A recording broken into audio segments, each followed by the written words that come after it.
imprint and establish the original gospel of Genesis 3:15. Kang was awarded the Nobel Prize in Literature as a writer and defeated the forces of greed and violence without having to fight.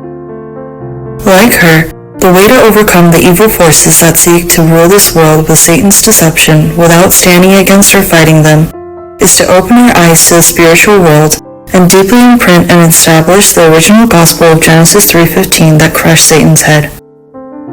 When God's children possess the way to overcome the greedy ones without fighting, they will have a turning point in life.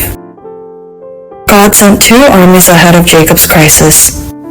When Jacob saw the camp of God, he named that place Mahanaim and rejoiced greatly.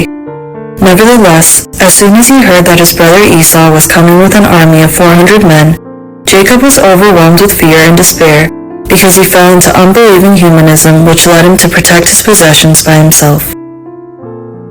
God, who has protected lives and possessions with all his kindness and faithfulness, is still with us as Emmanuel and sends angels to help his children.